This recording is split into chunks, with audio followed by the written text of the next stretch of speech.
का नाम मोहसिन था।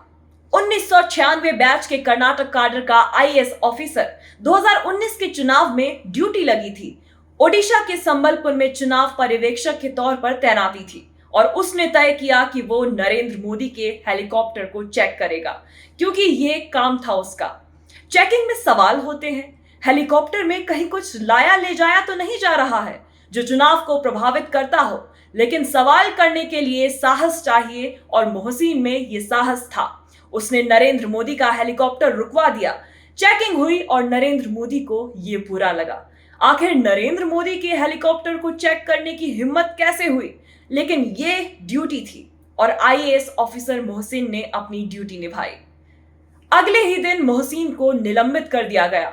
कहा गया कि प्रधानमंत्री के हेलीकॉप्टर की जांच करना चुनाव आयोग के दिशा निर्देशों के तहत नहीं था, लेकिन कांग्रेस ने इसका काउंटर किया और कहा कि प्रधानमंत्री को विशेष छूट नहीं होती। इसके आगे की मोहसिन की कहानी सुर्खियों में नहीं है, लेकिन राष्ट्रवाद के उन्मादी दौर में जब नरेंद्र मोदी कुलाचे मार रहे थे, एक आईएएस ऑफिसर ने जो साहस दिखाया वो असाधारण था। उसने अपनी ड्यूटी निभाई, सवाल किया, जांच की। पता है, इसी क्वेश्चनिंग से नरेंद्र मोदी को डर लगता है। उन्हें गुजरात दंगों में हुई पूछताछ याद आ जाती है और जब कोई पत्रकार उनसे सवाल करता है, उन्हें कटघरे में खड़ा करता है, तो उन्हें सबसे ज्यादा परेशानी होती है। चाहे राहुल गांधी हो या संजय सिंह, चाहे अभिसार शर्मा हो या उर्मिलेश, ये सब लोग सवाल करते हैं और इसलिए नरेंद्र मोदी को सबसे ज्यादा खटकते हैं। रवीश कुमार ने 2014 के चुनावों के बाद ही कहना शुरू कर दिया था कि टीवी मत देखिए, और धीरे धीरे लोगों ने टीवी देखना बंद कर दिया। जनता यूट्यूब पर शिफ्ट हो गई। हालत ये हो गई कि नरेंद्र मोदी को यूट्यूब पर अपना चैनल खोलना पड़ गया।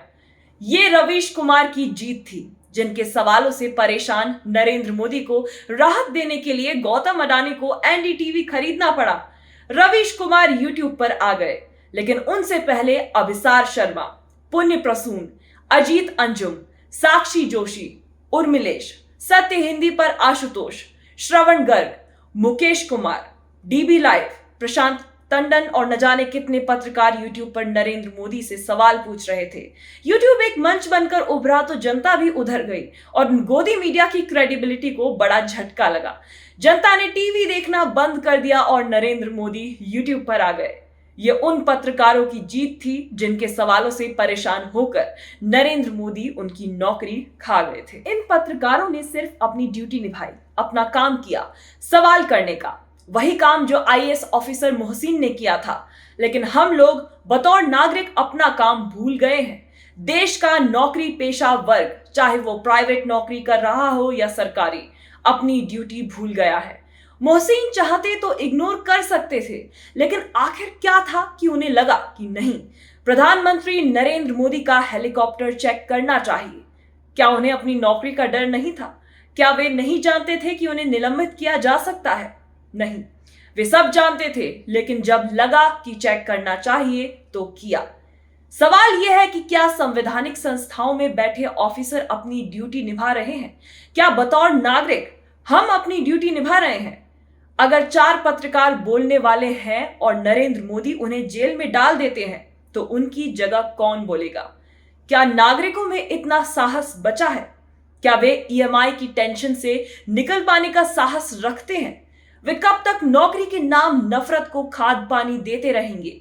क्या वे 30 तारीख को सैलरी आ जाए बस इसके लिए लोकतंत्र की कब्र नहीं खोद रहे हैं? राहुल गांधी इसी डर के खिलाफ भारत जोड़ो यात्रा लेकर निकले थे। लोगों में थोड़ा हौसला आया तो अब उन्हें डराने की कोशिश हो रही है। पत्रकारों की कलम पर पाबंदी लगाने की तैयारी है। पत्रकारों पर पुलिसिया कार्रवाई करके लिखने बोलने वालों को चुप कराने की तैयारी है। सवाल करने वालों की जुबान बंद करने की रणनीति है। ये सब डर का कारोबार है। अब हमें तय करना है कि हम डरेंगे या नहीं, सवाल करेंगे कि नहीं। अगर अब नहीं बोले तो फिर बोलने का मौका नहीं मिलेगा। समाज और सियासत के मुद्दों पर धारदार विश्लेषण के लिए हमारे चैनल को सब्सक्राइब करें, वीडियो को शेयर करें और अपनी प्रतिक्रियाओं से हमें अवगत कराएं। आप सबका शुक्रिया। नमस्कार।